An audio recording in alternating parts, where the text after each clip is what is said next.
5 minute वो सब देख लो और फिर अगले 25 मिनट्स में जाओ।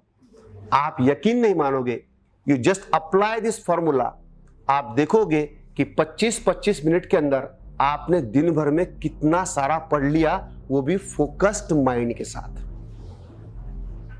मेरा एक स्टूडेंट था, तो वो अभी दिवाली वैकेशन में 3 साल पहले आया था, तो उसने जो बात मुझे बताई वो मैं आपसे आज शेयर करने आया हूं।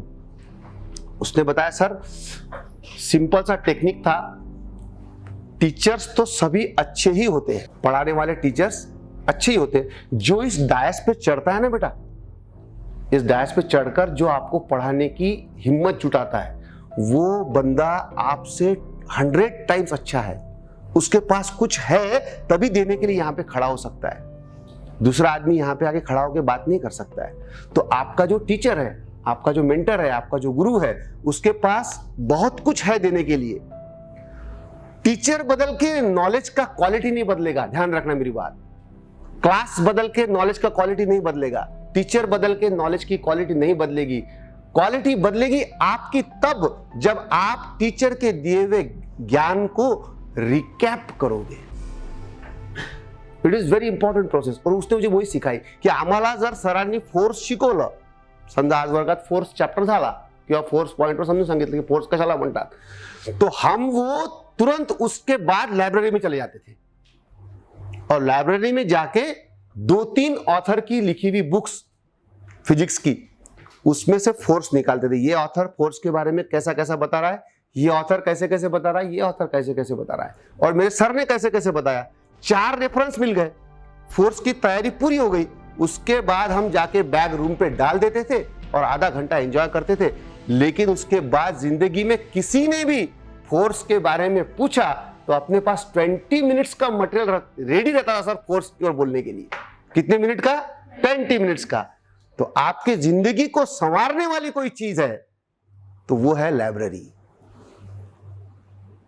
किसी ने खूब कहा है कि तुम एक बार किताबों से मोहब्बत करके तो देखो, तुम्हारी हाथों की लकीरें ना बदल जाए तो कहना। बुक से मोहब्बत करो।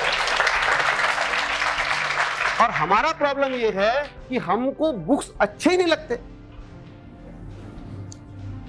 दुनिया का कोई भी सुपरस्टार स्टूडेंट रहने दो या डल से डल स्टूडेंट रहे, दोनों को पूछो आप, किताबों से प्रेम दोनों को भी नहीं है। लेकिन जो सुपरस्टार होता है वो जबरदस्ती प्रेम कर लेता है, इसलिए वो सुपरस्टार बन जाता है। Habits of the successful students and failure students are equivalent, same. लेकिन जो सक्सेसफुल होते हैं वो उन हैबिट्स के परे जाकर काम करते हैं, करके सक्सेसफुल होते हैं। और ये जो 14 to 28 का पीरियड है, ये तपस्या का पीरियड है, ये साधना का पीरियड है। और देखो कुदरत की कितनी बड़ी कमाल की बात है कि जिन दुनिया के सारे लफड़े झगड़े परेशानियां इसी पीरियड में आती है। प्यार भी इसी चक्कर में होता है 14 to 28। शादी की उम्र भी इसी बीच में कहीं तो भी तय हो जाती है। नौकरी भी इसी पीरियड में कहीं तो भी लगती है। करियर भी कहीं तो भी यहीं कहीं सेट होता है इसी स्पैन के अंदर। जिंदगी बनती है इसी पीरियड में और जिंदगी तबाह भी होती है इसी पीरियड के अंदर। इसलिए 14 से 28 का स्पैन से अगर आप गुजर रहे हो तो वेरी केयरफुल, नजर हटी और दुर्घटना। बहुत ज्यादा मेहनत है, लेकिन उसको फुल्ली ऑर्गेनाइज तरीके से करो। रोते तड़पते नहीं, डरते डरते नहीं, परेशान होकर नहीं। हमने कितना किया उसका रिकैप्चुलेशन बहुत जरूरी है। 5-5 मिनट के छोटे छोटे ब्रेक जरूरी है। ये सब आएगा। अब इस पे तीसरी बात, मन ने ये भी संकल्प कर लिया की आज तिवारी सरांनी जे सांगितलं तसं करायचं आहे। 25 मिनिटं फोकस्ड स्टडी करायची आहे, 5 मिनिटाचा ब्रेक घ्यायचा आहे। आता त्या 5 मिनिटावर जास्त विचार नहीं करायचा कि 5 मिनिटात काय काय करायचं मग। और जो टाइम पे जो अवेलेबल रहा उतना ही करना है, ठीक है। उस पर ज्यादा फोकस नहीं। फोकस नेक्स्ट 25 मिनट में क्या करने वाली हूं, इसकी तैयारी उसी पीरियड में कर लेना। तीसरी चीज है कंसिस्टेंसी। संकल्प तो ले लिया, बॉडी ने बोल भी दिया कर लो, बुद्धि भी रेडी हो गई, चलो कर लो, यस डन। 3-4-5 दिन तक चला। 6ठे दिन से एक्सक्यूजेस आना शुरू हो जाते हैं। काल जमलंच नाही, बर्थडे आला होता मित्राचा, मम्मीने घरी बोलावून घेतलं होतं पाहुण्यांना, सरांनी टेस्ट ठेवली होती, नई नई मूवी लगी थी, सब बच्चे जा रहे थे, मैं रोक ही नहीं पाया खुद को। ये सारी बातें हो जाएंगी और इससे फिर प्रॉब्लम आ जाएगी।